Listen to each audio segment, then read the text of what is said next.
The morning it happened, the air was so still I could hear the lake breathing. Then sirens. 2 police cruisers came roaring down the dirt road toward my moving truck lights, flashing tires, spraying dust. I stood frozen on my dock, clutching a box marked "Kitchen Fragile," wondering how my first morning here had already turned into a crime scene. And then I saw her. A woman in a blindingly pink tracksuit and a matching visor storming toward the officers with a clipboard like she was leading a military raid. She jabbed her finger at me and screamed, "That's him! Arrest him! He's trespassing on HOA property." That was my introduction to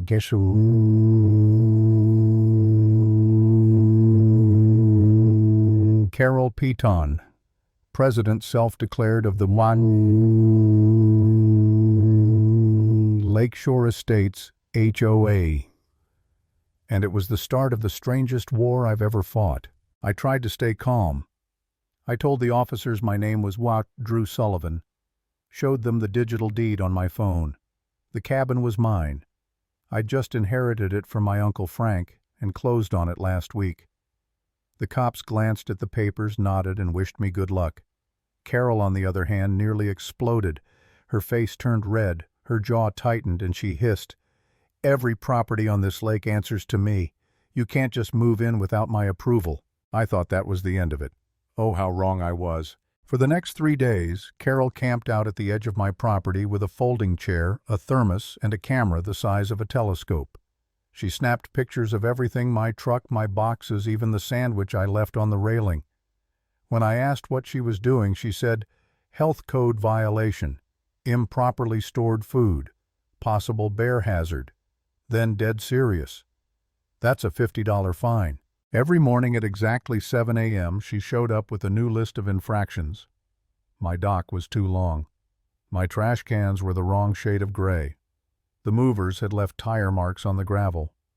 She handed me official violation forms written in Comic Sans and decorated with clip art borders.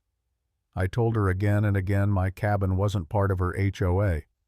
But she'd just smile, that condescending smile, and say, "Everything within a mile of Lakeshore Estates belongs to us." Somewhere between irritation and disbelief, I started to doubt myself. What if she was right?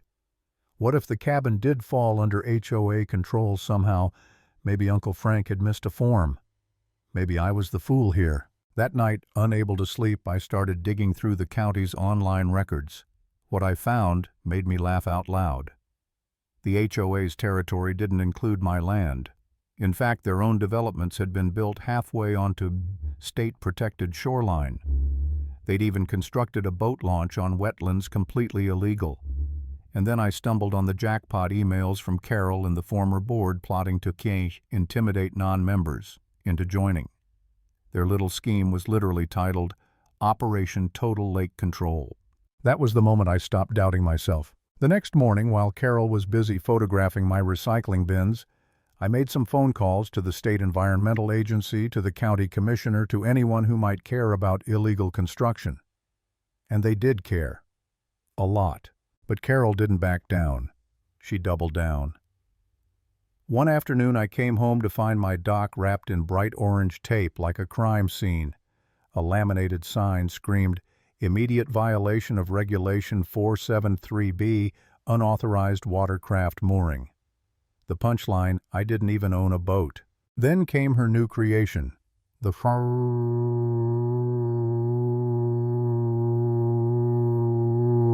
Compliance Committee. 3 women in matching pink tracksuits followed her everywhere, clipboards in hand. They stood at my property line like paparazzi, noting every move I made. Tuesday, excessive smoke from grill. Wednesday, unauthorized hammering. Thursday, she pulled out a decibel meter, aimed it at me, and waited. 82 decibels, she announced triumphantly. Aggressive stomping, intent to disturb. Something inside me snapped. I stopped arguing and started documenting. Photos, videos, recordings, every ridiculous citation went into a neat little folder. Then I waited. A week later, a state inspector showed up. Carol rushed to intercept him, demanding identification, but froze when he flashed his badge. Environmental Protection Agency. I stood on my porch sipping coffee while he took soil samples from the HOA's beach and photos of their illegal boat ramp. Over the next few days, more officials arrived, surveyors marking property lines, county staff checking access points, the Public Lands Committee reviewing permits. Every visit carved another crack into Carol's plastic smile. Her kingdom was starting to crumble, and she knew it. Finally, the HOA called an emergency meeting at their clubhouse. Word spread fast, and I decided to attend. I walked in to find a room buzzing with anxious neighbors. Carol stood at the podium, visor tilted, trying to sound authoritative. "This is a targeted harassment campaign by our newest resident," she declared, pointing at me. "He's bitter about our rules, so he called in the government to attack us." Someone raised their hand. "Carol, is it true we're being fined $50,000 for the wetlands violations?" Her voice faltered. "That's under negotiation."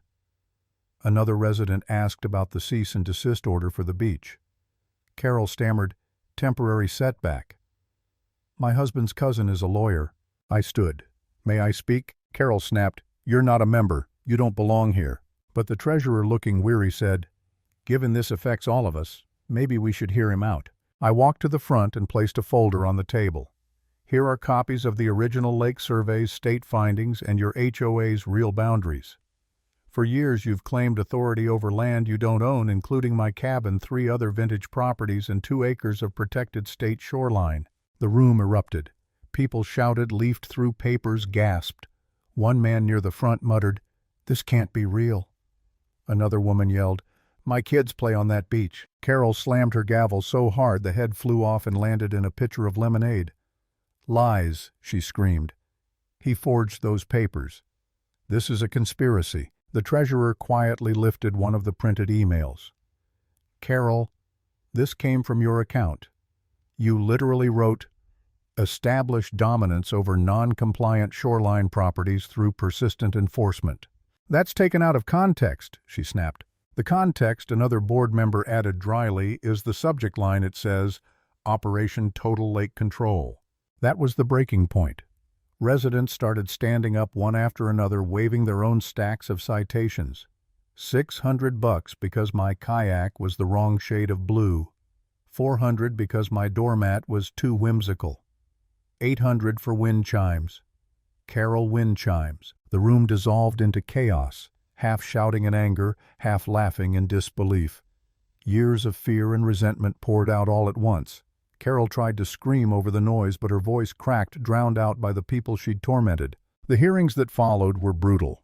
The state found multiple violations. The judge didn't mince words. Lakeshore Estates, HOA, had built on protected land, harassed non-members, and fabricated enforcement authority.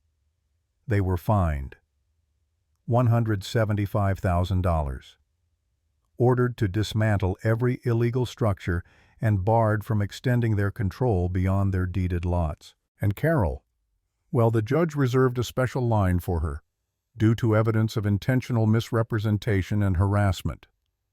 Ms. Carol Peaton is hereby prohibited from holding any HOA leadership role for the next 10 years. The courtroom went silent.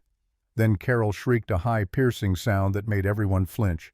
"You can't do this. I built this community. I am the HOA." She lunged toward the bench, and security had to hold her back as her visor flew off mid-scream. The judge slammed his gavel. "Contempt of court, additional $5,000 fine." And just like that, the Queen of Lakeshore Estates lost her crown. I didn't celebrate. I didn't smile. I just walked out of that courthouse and drove back to the lake. The sun was setting and the water was still again, quiet, calm, the way it had been before all this madness started. I sat on the edge of my dock sipping coffee, listening to the ripples lap against the wood.